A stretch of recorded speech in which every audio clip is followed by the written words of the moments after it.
Messieurs, bonsoir et bienvenue sur ITV. Le journal des titres, c'est tout de suite. L'actualité à la une ce soir, les assises de la justice après une semaine de réflexion. Ce mardi, jour de restitution générale, des recommandations ont été faites. Parmi celles-ci, la mise en place d'une cour constitutionnelle et l'instauration d'un juge des libertés. Le point dans ce journal avec Babacar Seck. Et puis récurrence des saisies de cocaïne par la douane sénégalaise. Après les 30 kg samedi à Keur Aïb, 33 kg à Fatick, plus de 60 kg en 2 jours. Le Sénégal est-il devenu une plaque tournante du trafic de cocaïne? Une question qui taraude beaucoup d'esprits. Élément de réponse dans cette édition avec Mme Seynabou Babou.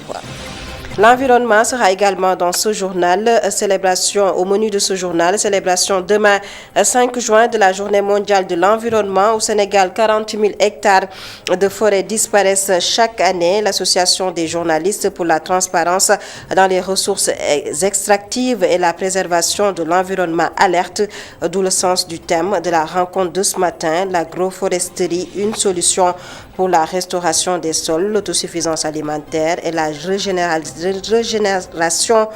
des forêts. On fait le point dans cette édition avec Mariam Diallo qui a assisté à la conférence de presse. Et enfin, d'édition, réussir la rubrique ce soir. Nous allons à la découverte du parcours de Mamcher, un vendeur de boissons chaudes basé au rond-point Yoff. Réussir avec Aïssatou Kane à suivre à fin d'édition. Voilà pour les titres. Le développement, c'est juste après ceci.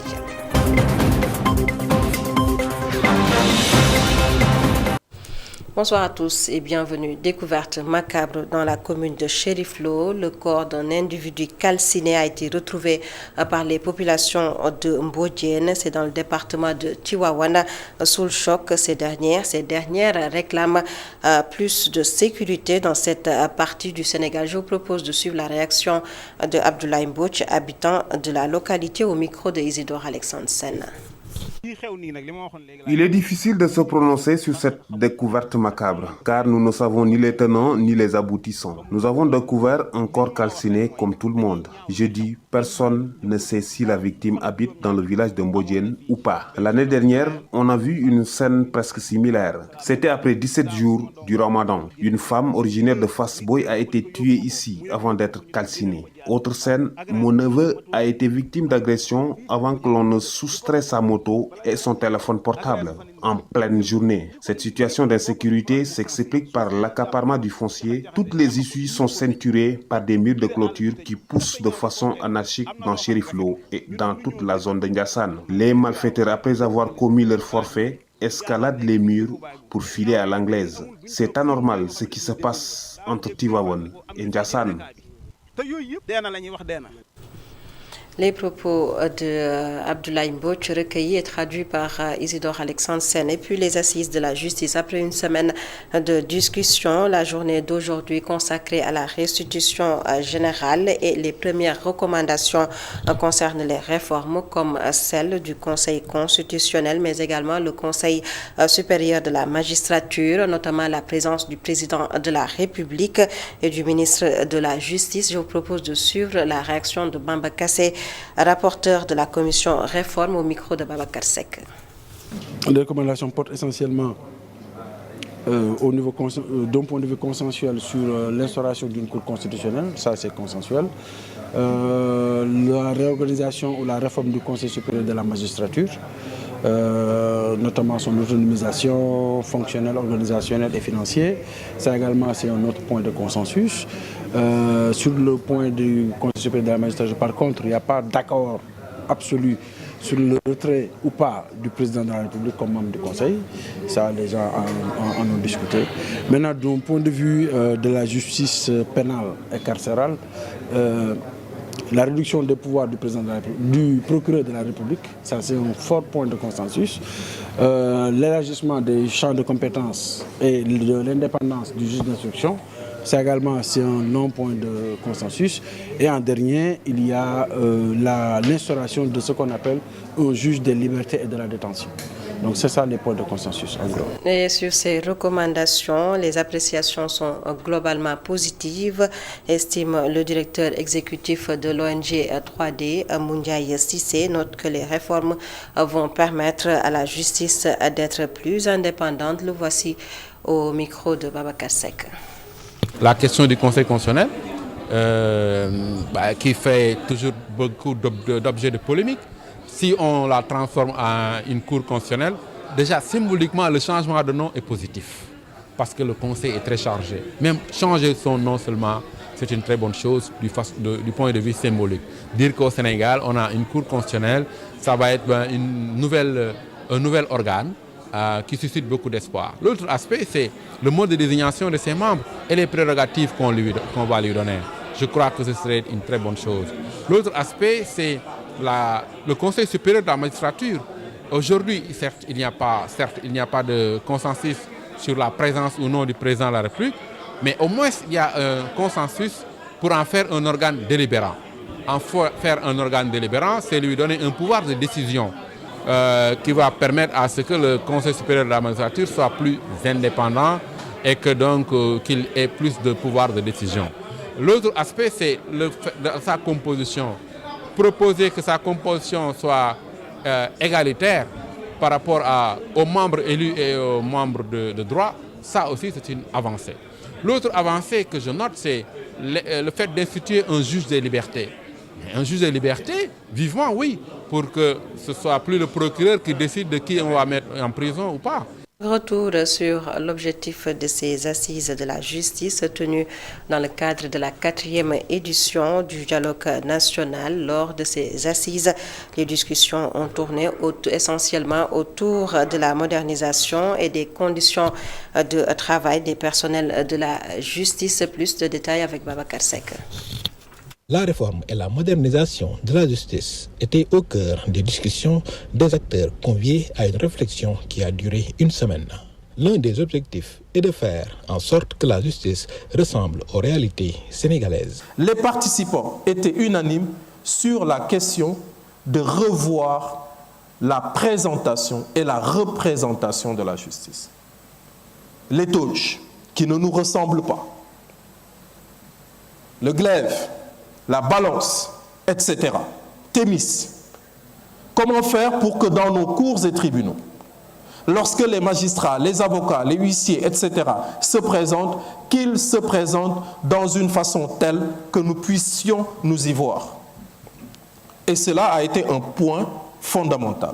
Et cela participe de l'entreprise de décolonisation de la justice. Les conditions de travail des personnels qui sont dans le secteur de la justice ont été évoquées. Je pense aux greffiers, je pense aux magistrats et je pense surtout à l'administration pénitentiaire. Les ex-détenus qui ont participé très utilement à nos différents travaux, l'administration pénitentiaire qui était également très fortement présente dans les travaux, ont montré la nécessité pour l'État d'investir massivement dans les lieux de privation de liberté. Ce sont des lieux où l'individu peut très rapidement être privé de sa dignité. Et le standard de nos prisons au Sénégal, le niveau est extrêmement bas et des efforts doivent être faits au niveau des lieux de privation de liberté. Notamment en adoptant le statut de l'administration pénitentiaire qui est un corps dont les conditions de travail ne sont pas bonnes du tout. S'agissant de la plateforme Djubbanti, elle a été visitée par 40 000 personnes, dont 5 000 qui ont donné leur point de vue sur la justice. Babacar Seck, en plus bref, une requête au Conseil constitutionnel pour constater la démission tacite du président de la République. 3 partis et mouvements saisissent les 7 sages pour, disent-ils, faire constater la démission tacite et la vacance du pouvoir du président de la République, Bassirou Diomaye Faye, au profit de son premier ministre. Le mouvement Sauvons la République Dogu, Sam Sunu Réew, le parti Alliance démocratique pour une Afrique émergente et le mouvement culturel pour le salut du Sénégal disent avoir constaté un accaparement grave et dangereux des rôles du président de la République par son Premier ministre qui détient l'appareil politique qui a porté le chef de l'État, Bassirou Diomaye Diakhar Faye, au pouvoir. Et puis, l'on s'intéresse à présent aux saisines récurrentes de cocaïne au Sénégal. Rien qu'en 48 heures, plus de 60 kg de cocaïne ont été saisis par les éléments de la douane sénégalaise. Où va cette drogue? Le Sénégal est-il devenu une plaque tournante du trafic de cocaïne? Bon nombre de Sénégalais s'interrogent. Je vous propose de suivre ce reportage signé Mme Seynabou Babou. Les saisies de cocaïne continuent, 63 kg interceptés entre samedi et lundi. La poudre blanche s'invite de plus en plus dans notre pays. Pour Ibrahima Seck, le Sénégal est juste un point de transit. Cette quantité qu'on a découverte tout récemment, je me dis que peut-être que le Sénégal c'est une porte d'ouverture, parce que d'après des informations, la majeure partie qui passait par l'Amérique latine et ils ont vu que le Sénégal, mais je ne crois pas que toute cette quantité provient du Sénégal. Pour Ndiaounias, si la cocaïne est présente dans le pays, c'est par l'intermédiaire des gens qui ont les moyens. Il évoque également la sécurité des frontières qui laisse à désirer. Un Sénégalais lambda comme moi ne peut pas acheter de la drogue, mais ce sont les fils des Richards qui achètent de la drogue. Ceux qui amènent la drogue sont des personnalités. Il y a certaines aussi qui amènent de la drogue pour la faire passer à d'autres pays, pour se faire de l'argent, donc on doit éradiquer cela. La cherté de la cocaïne fait que les Sénégalais ne peuvent pas l'acheter. C'est du moins l'avis de Mike Kandji qui invite les autorités à communiquer sur la pré-saisie.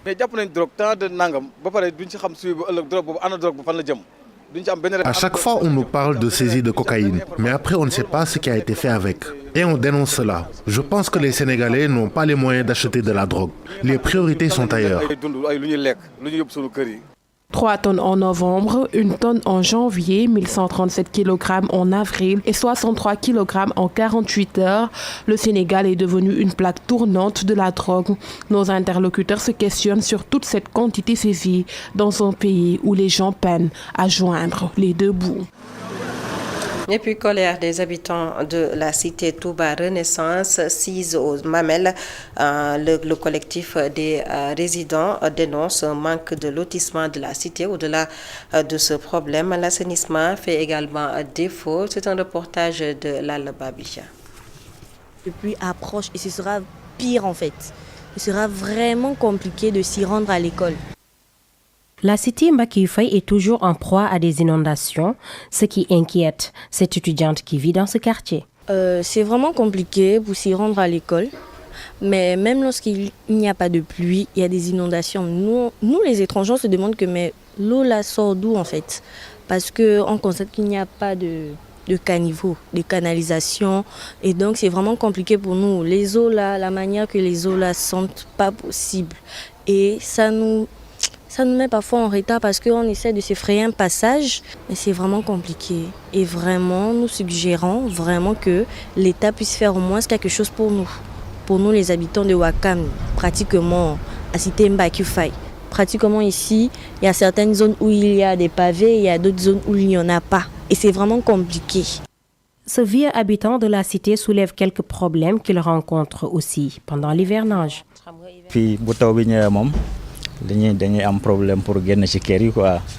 Nous sommes en difficulté durant la saison des pluies. Nous ne pouvons même pas nous déplacer à cause des eaux de pluie qui ruissellent dans les rues. Ce jeune préconise des solutions pour résoudre les problèmes d'inondation. Ce serait très intéressant que l'État en fait, et la municipalité en fait, pensent en fait, à des canalisations parce que dans la zone, nous en manquons gravement. Comme vous pouvez le voir autour de vous, il n'y en a pas du tout. Nous avons juste 2 grands canaux dans la cité et ces canaux sont facilement bouchés. Du coup, il faut les recurer et puis faire les travaux en fait, nécessaires pour pouvoir les garder en fait, pour le drainage des eaux. Et pour le drainage des eaux, il faudrait aussi des canalisations annexes pour pouvoir porter les eaux en fait dans ces canaux-là. Les habitants de la cité Mbacké Faye de Ouakam sont dans l'angoisse avec l'approche de la saison des pluies. Ces populations sont devenues victimes d'inondations à cause d'un défaut d'assainissement. La journée mondiale de l'environnement, en prélude à cette journée célébrée demain mercredi 5 juin 2024, l'association des journalistes pour la transparence dans les ressources extractives et la préservation de l'environnement s'est réunie aujourd'hui autour du thème l'agroforesterie, une solution pour la restauration des sols, l'autosuffisance alimentaire et la régénération des forêts. Une rencontre présidée par le ministre de l'Environnement et de la Transition écologique. C'était en présence de notre reporter Mariama Diallo. Face aux nombreux enjeux climatiques, l'Association des journalistes pour la transparence dans les ressources extractives et la préservation de l'environnement s'active dans la sensibilisation à l'occasion de la Journée mondiale de l'environnement qui sera célébrée ce mercredi. Elle fait focus sur la dégradation des terres. Le président de la dite association pense que l'agroforesterie reste une solution. Et nous avons estimé que l'agroforesterie reste l'un des moyens les plus sûrs et les plus efficaces pour arriver à ces résultats-là. Parce que l'agroforesterie, vous allez le voir avec les experts, le ministre en a parlé, c'est cette capacité-là que nous avons d'utiliser des arbres dans nos différents champs, tout en continuant à faire de l'agriculture dans ces champs-là. Donc, utiliser des arbres qui vont fertiliser le sol, qui vont également stabiliser le sol pour éviter l'érosion, pour éviter également le lessivage de ces sols-là. Et donc, ça impacte les rendements positivement, bien sûr, les rendements agricoles, et ça peut nous permettre d'atteindre cette autosuffisance alimentaire dont nous parlons. Ces milliers de terres menacées inquiètent aussi le gouvernement. Le ministre de l'Environnement et de la Transition écologique insiste sur le thème et ses conséquences économiques. Donc, thématique bi nga xamné mom l'association bi choisit. Je pense que l'agroforesterie peut être une solution pour avoir une bonne agriculture. Ça renforce les sols, donc cela peut impacter sur l'économie et sur l'environnement aussi. Ci économie bi da ci am impact, di am impact ci environnement bi, di am impact également ci société bi. Ainsi, le Centre de recherche forestière travaille sur des solutions technologiques pour améliorer la productivité des arbres. On a vu un anacardier qui a commencé à fructifier alors qu'il n'a pas encore une année. Ça veut dire qu'au niveau de la recherche forestière, on a développé des technologies qui permettent de réduire les cycles les cycles de production de plusieurs espèces, dont le baobab, le tamarinier, le jujube et l'anacarde. Et c'est des éléments d'information essentiels que le peuple sénégalais doit connaître et que l'État également, au travers de politiques publiques, doit accompagner pour que ces produits-là puissent arriver au niveau des communautés, pour qu'elles puissent renforcer leur résilience. Pour une autosuffisance alimentaire basée sur la restauration des sols, le ministre Daouda Ngom compte s'appuyer sur la JITREP. Il prévoit un nouveau recensement de nos terres dégradées pour pouvoir établir des politiques publiques adaptées à nos problèmes. Mariama Diallo, atelier de renforcement des capacités sur le système de contrôle de qualité et suivi réglementaire des aliments fortifiés. Le comité sénégalais pour la fortification des aliments en micronutriments a organisé la rencontre à Saly, à Portugal, et c'est en collaboration avec l'ONG catholique Relief Service. Je vous propose de suivre la réaction de la coordonnatrice du COSFAM. Elle s'appelle le docteur Ndeye Fatou Ndiaye au micro de Muntaga Kana. Le Sénégal fortifie les aliments comme la farine de blé tendre et l'huile, et ainsi que le sel en micronutriments. Et c'est important que ces micronutriments soient contrôlés, qu'on ait les quantités requises, qu'on ait les quantités qui sont inscrites sur les normes afin qu'on puisse atteindre les populations. Le Sénégal a défini des normes. Maintenant, même les normes sont sous-régionales, harmonisées.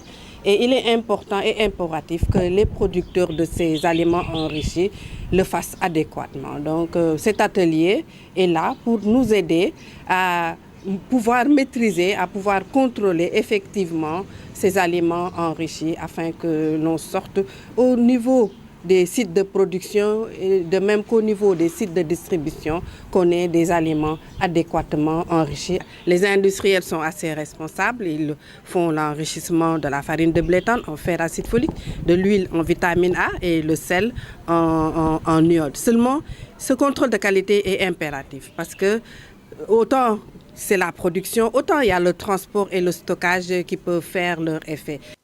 Et nous parlons à présent de la fête de la Tabaski qui se profile. Le directeur de l'élevage qui annonce la gratuité de l'eau dans les points de vente des moutons. Une bonne nouvelle pour les vendeurs. Malgré ce soutien, il faut noter la cherté du bélier, le prix qui varie entre 150 et 800 000, voire 1 million de francs CFA. Le reportage de Fatimata Bintouba.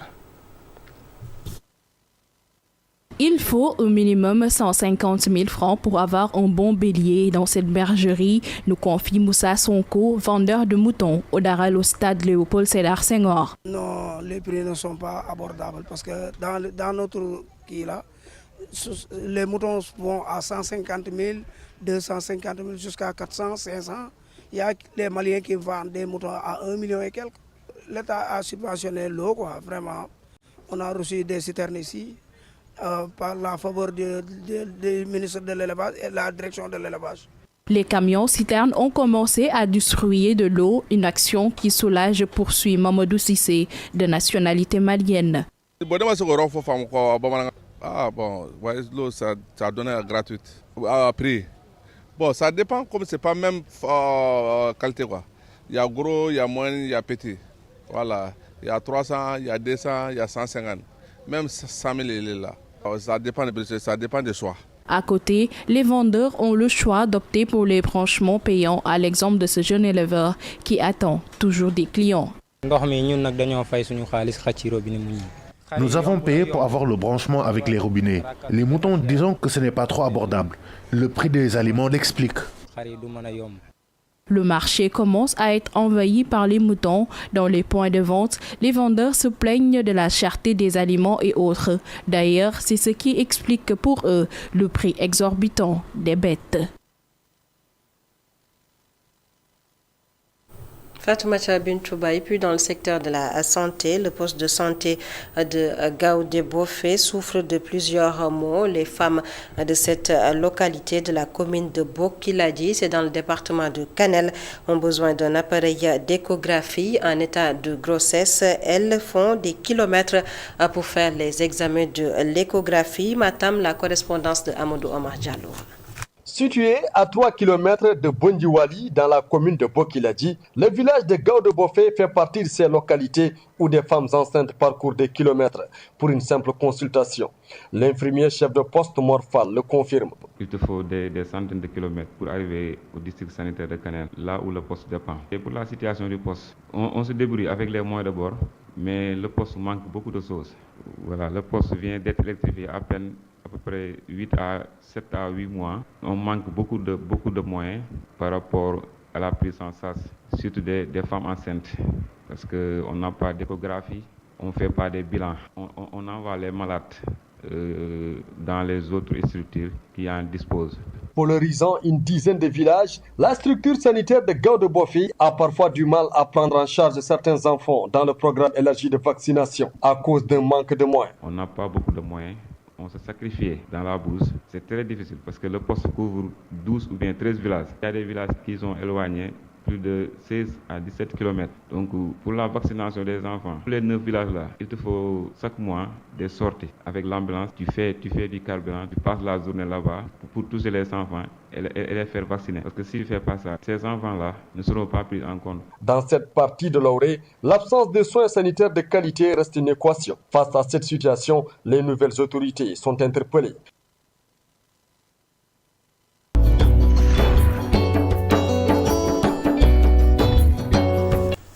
Et puis la dernière note de ce journal, la rubrique Réussir. Ce soir, l'équipe est allée à la rencontre de Mamcher, un jeune qui s'active dans la vente de boissons chaudes. Il est basé au rond-point Yoff. Réussir au Sénégal, l'affaire de Aïssatou Kana.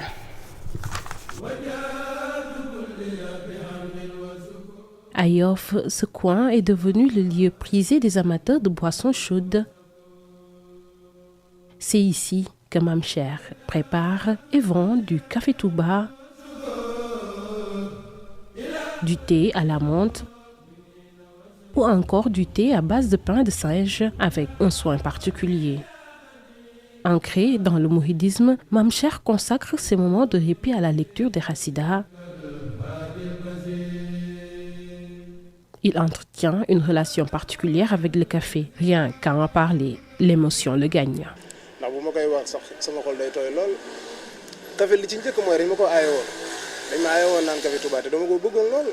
Je suis ému quand je parle de ça.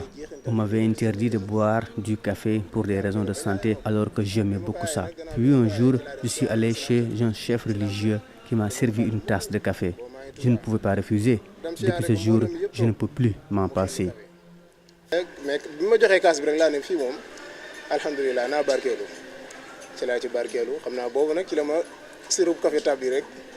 Marchand ambulant d'antan, rien ne le prédestinait à la vente de café Touba. Son amour pour le mouhidisme l'a conduit à se consacrer entièrement à cette activité. Avant de tambour di wécc café, dana jaay ensemble di wër di ambulant.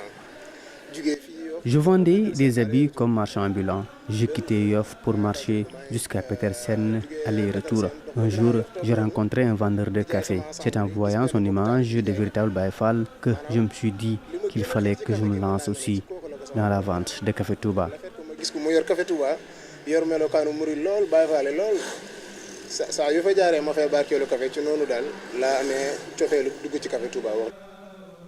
Avant d'avoir cet espace de vente, Mamcher sillonnait les rues de Dakar. Ses débuts furent difficiles.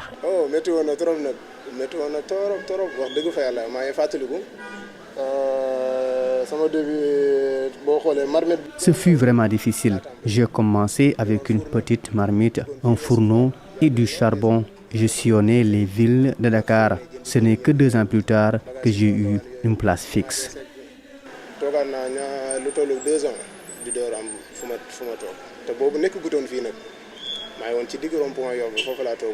Malgré les difficultés, aujourd'hui, il parvient à subvenir à ses besoins.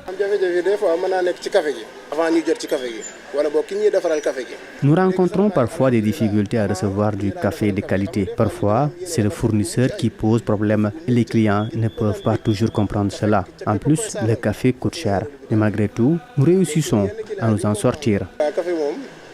yàlla mi ngi ci suturaal bu baax a baax wax dëgg fa yàlla sama borom mi ngi ci defal sutura ndax da ngay gis na ne lii mbirum sëriñ bi la xéwal gi fi muy bawoo sax yow doo comprendre. Le parcours de Mamcher, parsemé de leçons de persévérance et de passion, est la preuve que réussir au Sénégal n'est pas seulement possible, mais à portée de main pour ceux qui osent y croire.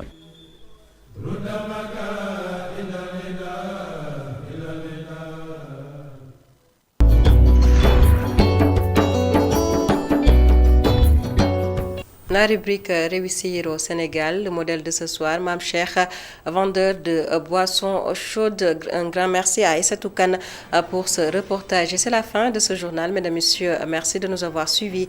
Passez d'excellents moments en compagnie de nos programmes sur ITV.